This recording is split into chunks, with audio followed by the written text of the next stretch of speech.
Tudo bem, Tudo Lula? Como é que bem? tá? Boa noite. Boa noite, Henrique, boa noite, Miguel, boa noite quem nos assiste e nos ouve. Ô, Henrique, antes de você fazer a pergunta, deixa eu só fazer aqui uma brincadeira com o Luiz, com o Lula. Lula, você com essa camisa preta, se você tivesse o fundo inteiro preto, você podia fazer um vídeo que nem daquele do Nicolas, né? Assim, bem forte, 200 milhões de visualizações, está quase lá.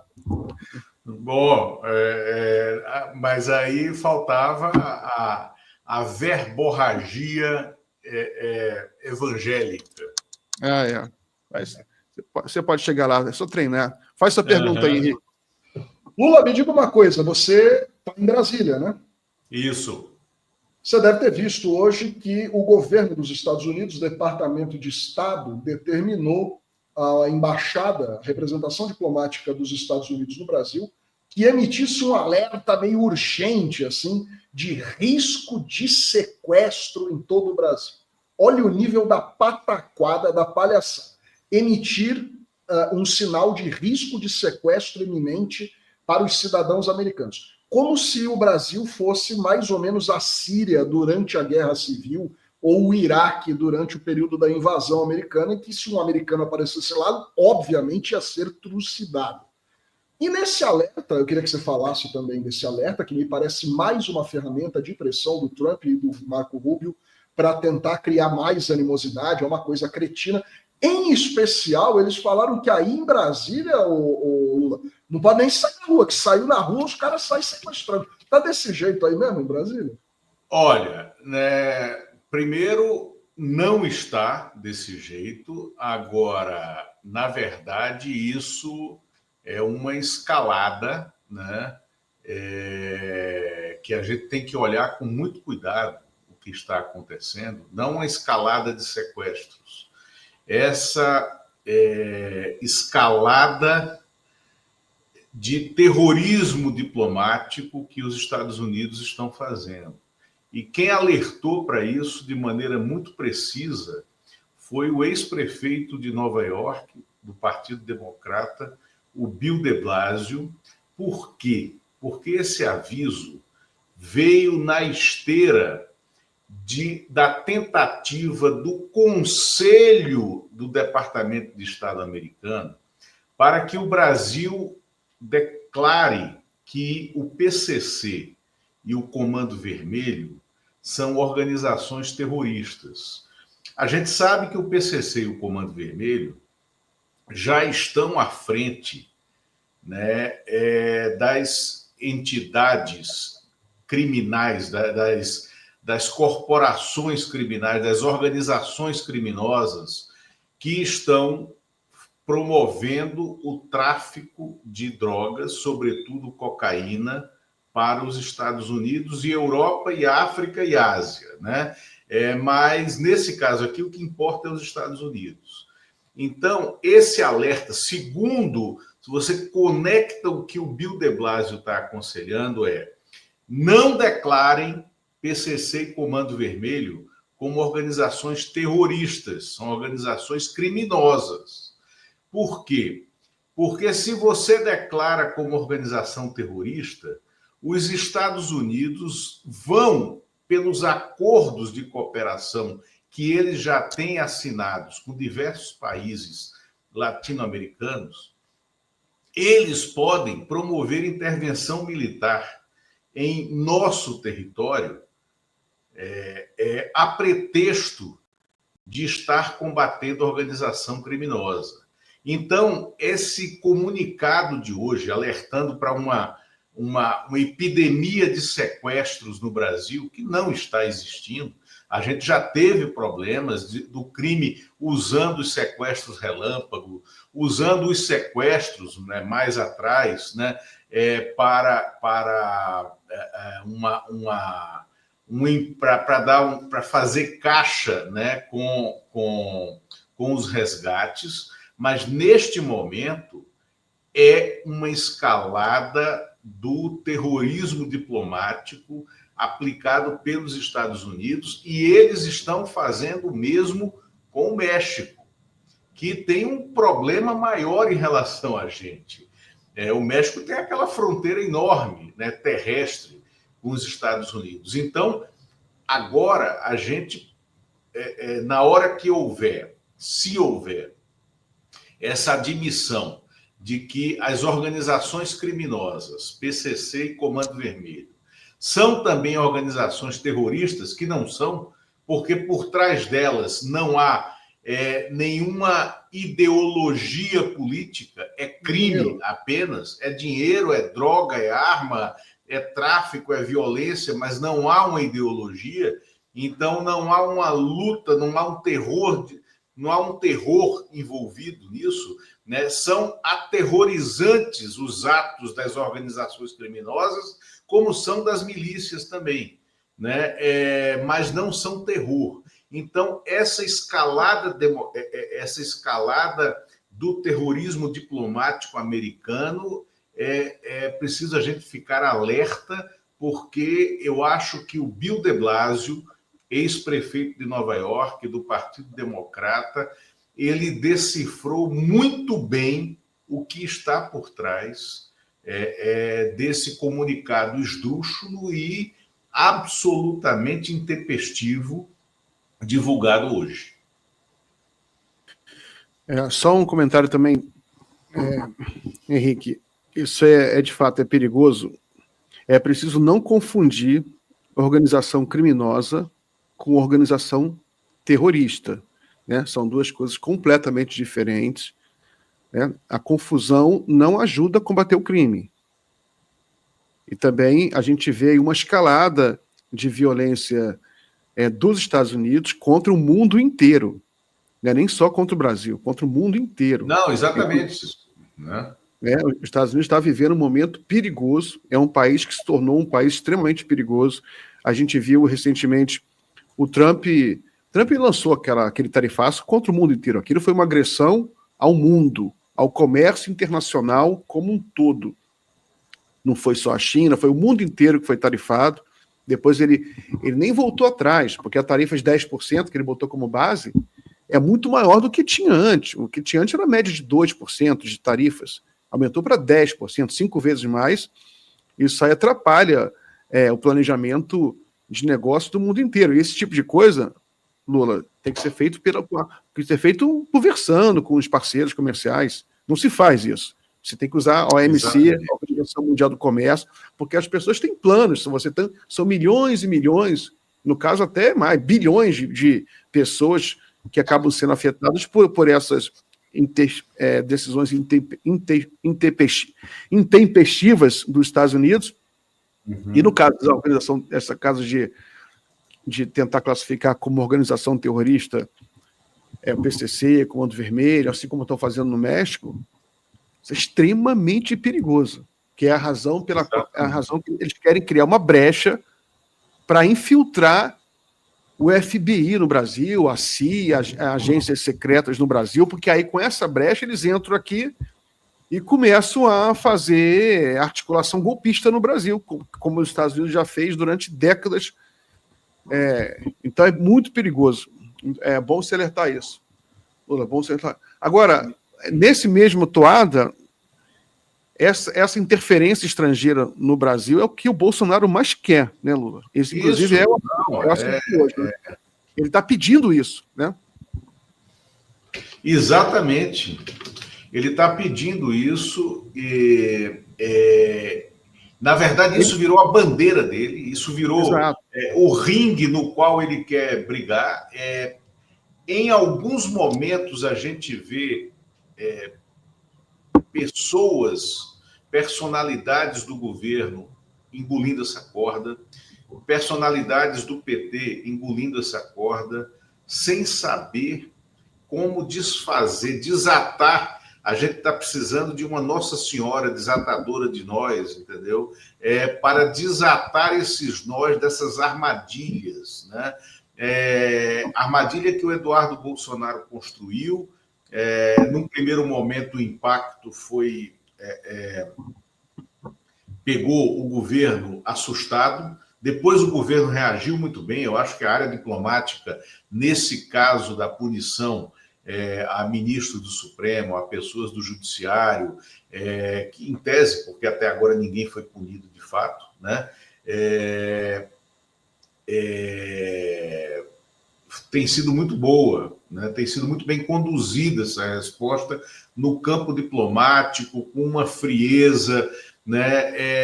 E assim, tá, cada dia que na verdade a estratégia do Trump é criar, é soltar bombas, é uma estratégia de espalhar minas, entendeu? Para o adversário ir pisando e estourando e você ter pequenos incêndios por todos os lados. E isso não é só em relação ao Brasil, como você bem ressaltou, é em relação ao mundo, né? E eu acho que a nossa resposta ela está sendo diplomática, mais dura, né? E se houver uma punição, de fato, absolutamente extemporânea, descabida, ao ministro do Supremo Tribunal Federal, né, Alexandre de Moraes, uma punição a uma corte constitucional de um país democrático e de uma democracia com instituições consolidadas como o Brasil,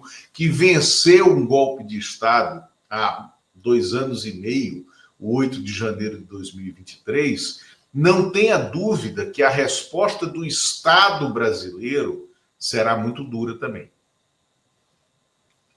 Agora, Lula, antes de te passar só para a próxima pergunta, Miguel, eu estou impressionado com um negócio hoje. Eu olho para o meu chat aqui, parece que eu estou assim no Rio Araguaia, sabe, no Tocantins, no fim da tarde. É tanto gado, mas o gado tá animado, tá em peso, tá em massa. São tantas cabeças de gado aqui que eu não consigo nem mensurar a quantidade. Eu agradeço. Aí chama teu amigo também, fala, vamos lá falar merda na live da Fórum. Vai bombando aí a nossa audiência que tá torando hoje, pode chegando também, tá? Não se acanhe, não. Só mantenha o respeito, né? Já falei para vocês aqui nem Marcelo D2, mas mantenha o respeito. Agora, Lula, você deve ter visto que hoje o Bolsonaro esteve numa convenção da área de comunicação do partido dele, do PL, lá em Fortaleza, e ele subiu no palco, pegou o microfone e assumiu abertamente que está pedindo ajuda dos Estados Unidos, falou isso com a própria boca, né? Que ele está pedindo ajuda dos Estados Unidos para não ir parar no chilindró, no xadrez. Isso é mais um crime, mais uma vez a gente tem aí um pedido dele de interferência e de alguma maneira também uma forma de coação a alguns atores desse processo, no caso aí os juízes e o procurador-geral. E ele há 2 dias passou muito perto, eu fiz uma apuração aqui na Fórum, acho que você deve ter visto também, que o Paulo Gonet queria mandar ele para a cadeia, não tinha conversa, ninguém tirava isso da cabeça dele. O Gonet queria pedir a prisão dele no caso do telefonema para o Mourão. E aí, no frigir dos ovos, acabou que a coisa não saiu. Ele está desafiando num nível que me parece que passou até do que a gente imaginava. Na semana em que ele quase foi preso, 2 dias depois, ele sobe num palco e assume que está coagindo ministros do Supremo que estão julgando. Eu perguntei isso há pouco para o Miguel, ainda na primeira hora, será que ele está cavando, ele está buscando contato? Ele tá que nem o Neymar, ele está buscando, porque eu tenho a impressão que isso não é só força de expressão, não é só um sentido conotativo. Me parece que ele quer ser preso para tentar criar um fato aí, não? Olha, Henrique, na minha opinião, você está absolutamente certo. E a gente vai falar aqui mais na frente da nova reportagem podcast que eu estou começando a produzir com o pessoal da Tímpano Produções, né? Como foi a Guerra dos Collor, agora vai ser os golpes do Bufão. Por que eu estou falando nisso aqui, dessa reportagem podcast? Porque parte dela é baseada num livro que eu lancei o ano passado, que se chamou O Procurador. E nesse livro eu conto a história da ida, o Toffoli, em 2018 ainda, o Toffoli vira presidente do Supremo em 2018, em setembro, ainda antes da eleição, do fim da eleição, quer dizer, antes da eleição, né? Mas já estava claro ali que o Bolsonaro ia ser eleito. Então, o Toffoli toma posse no Supremo e no dia seguinte ele vai a São Paulo para jantar com Fernando Henrique Cardoso, na casa do Fernando Henrique. Fernando Henrique ainda estava completamente lúcido, que hoje em dia não está mais. E o Toffoli foi ouvir um conselho do Fernando Henrique. e perguntou e disse para ele, presidente, o Bolsonaro vai ser eleito, né? Ele não gosta de mim. E isso naquele momento era verdade, tá? O Bolsonaro só se referia ao Toffoli como aquele comunista, né? O Bolsonaro não gosta de mim, né? E nós vamos ter muitos problemas. Como é que eu faço com o Bolsonaro? Né? Aí o Fernando Henrique perguntou para o Toffoli, Toffoli, você conhece boxe? Aí o Toffoli disse, conheço. Por quê? Você sabe o que é o movimento golpe do clinch? Que é quando um dos lutadores meio que abraça o antagonista, o adversário, fazendo movimentos de defesa para evitar tomar um jab, né? Aí o Toffoli disse, não sei, para evitar tomar um jab, mas deixar o adversário a uma distância que ele mesmo possa dar um jab no adversário. Então, o Fernando Henrique disse, você tem que abraçar o Bolsonaro no movimento de clinch, porque o que o Bolsonaro vai querer sempre é que as instituições forcem ele a dar o golpe. E vocês têm que estar próximos para evitar receber um golpe, com sabedoria para evitar dar a ele o argumento do golpe, né? E manter ele afastado, porque ele vai querer sempre... E a gente viu, de 2021 até o dia 31 de dezembro, né, quando ele já não seria mais presidente, perdeu a reeleição, ele tentou o tempo inteiro atrair esse argumento do golpe. E aí era por uma covardia pessoal, porque ele não queria ser o golpista tradicional. As forças armadas que estavam com eles, as forças leais a ele, não tinham coragem também de se assumirem golpistas, e esse elemento de autorização para o golpe nunca veio. Por isso que o golpe não veio. E quando vem, o Bolsonaro já está lá em Orlando, né, já é ex-presidente da República, e os golpistas que destruíram as sedes dos três poderes não tinham mais um presidente a quem pedir GLO, que seria o argumento golpista. Então, neste momento, está acontecendo exatamente isso que você falou, Henrique, né? Ele está atraindo a cadeia, porque ele ainda tem uma aderência na sociedade, mas você vê que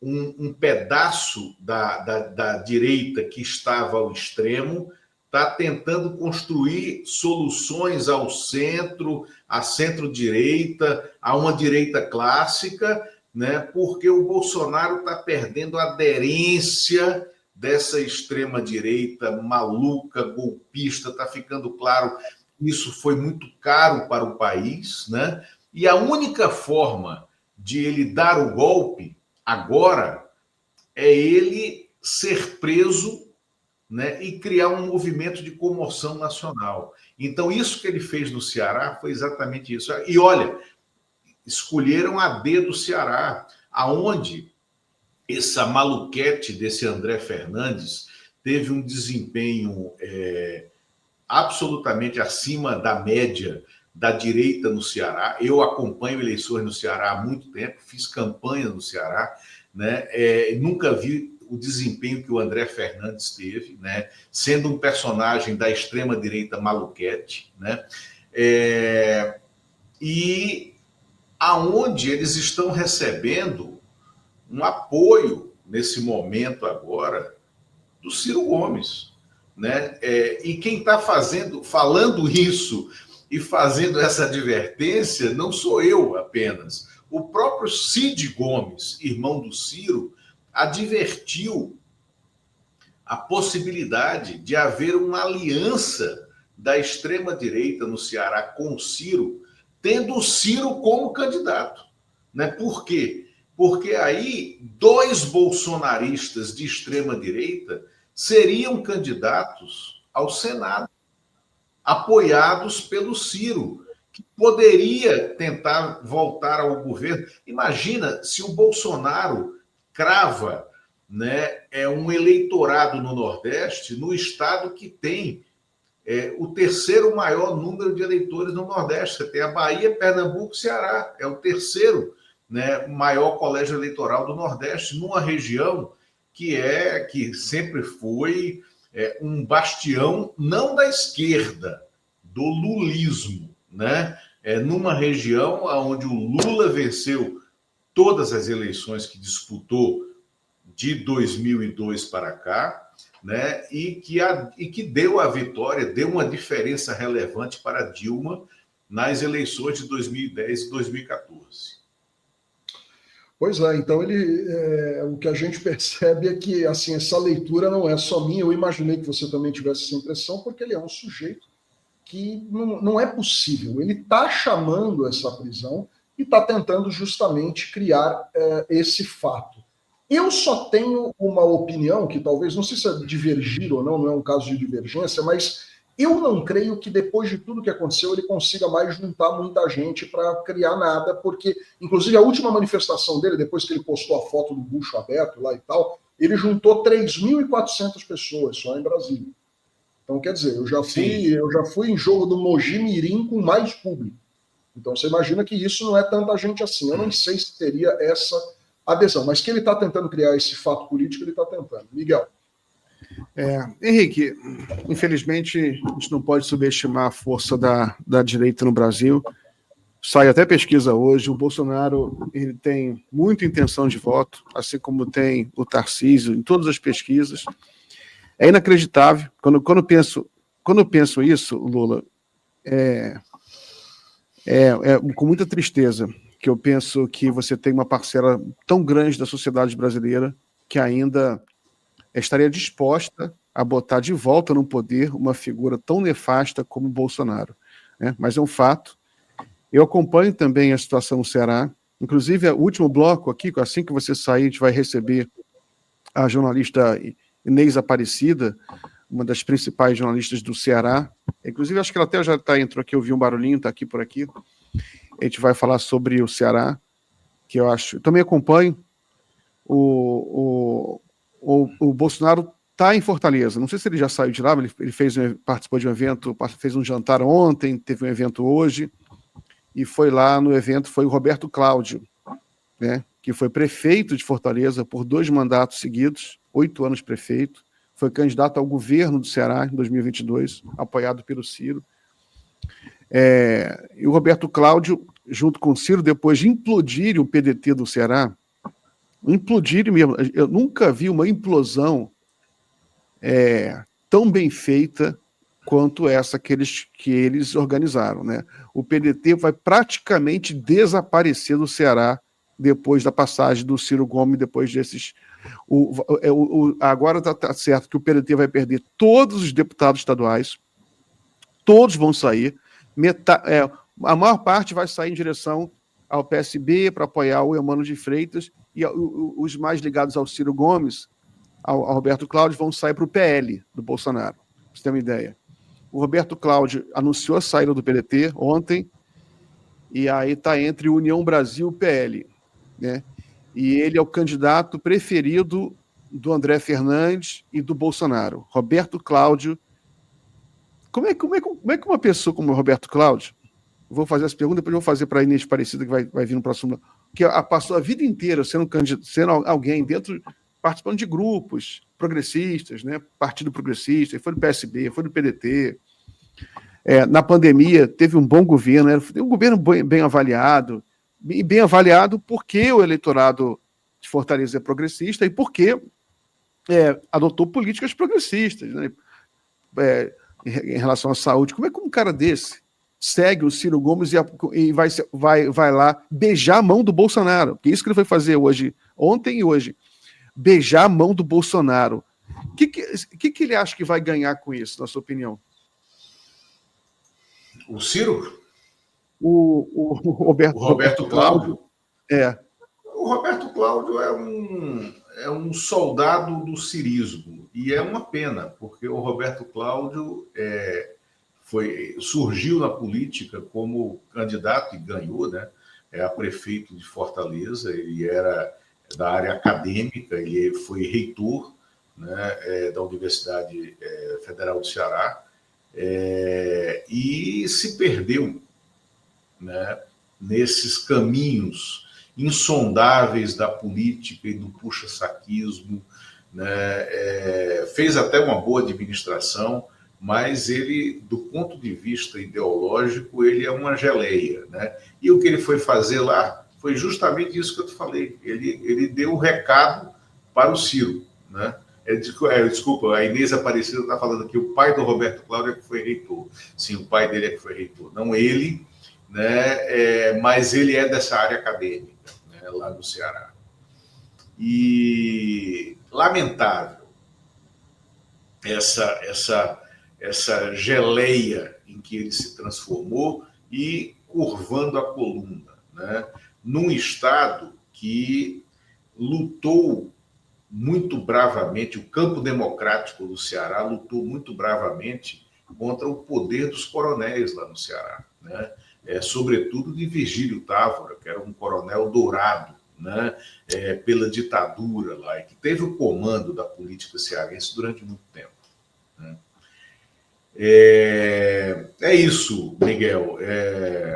Ô, Lula, Lula, faz o seu merchandise aí, que você merece. Você é um grande cara. Faz aí. Como é que a gente pode ajudar o seu trabalho? Você está com o vídeo aí, não? Na agulha?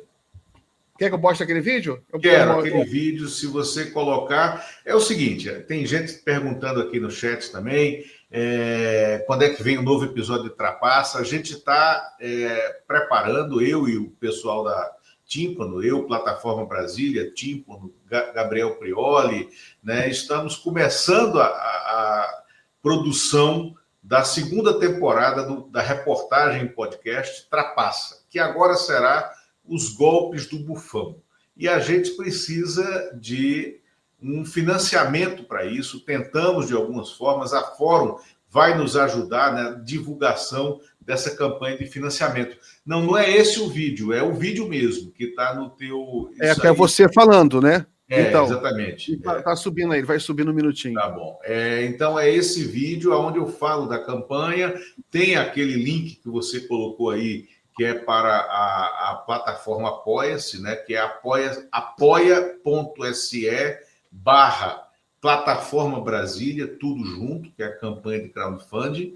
E o Pix, né? pix@plataformabrasilia.com.br. Qualquer contribuição é muito bem-vinda, é fundamental para o nosso projeto. Na Apoia-se, você pode fazer também contribuição em qualquer valor, né? E nós iremos levar ao ar essa reportagem podcast de 5 episódios na semana anterior ao julgamento, né, do Bolsonaro no Supremo, na primeira turma. O julgamento deve ser final de setembro, começo de outubro, então a gente está imaginando que no dia 15 de setembro, que é uma segunda-feira, essa reportagem, 5 episódios, vai ao ar. Muito bem. Lula, o vídeo seu é um pouquinho longo. Eu vou fazer o seguinte, eu vou colocar no chat aqui o vídeo para o pessoal. Perfeito. E vou pedir para o Guilherme também colocar na descrição da live, tá? Aí fica o link, mas você, assim que você sair, você faz só um favor para mim. Manda o link desse vídeo, publica no seu X, no seu Twitter. Está publicado lá. Ah, tá. Então manda o link para mim, que aí eu coloco aqui no chat e coloco na descrição do vídeo. O Guilherme vai fazer isso. Aí com isso eu me despeço de você, agradeço muito a sua participação. Forte abraço e bom final de semana, meu amigo. Um abraço, Henrique. Eu vou te mandar agora aí, tá? Beleza. Valeu. Obrigado, Lula. Bom fim de semana. Até lá, tchau.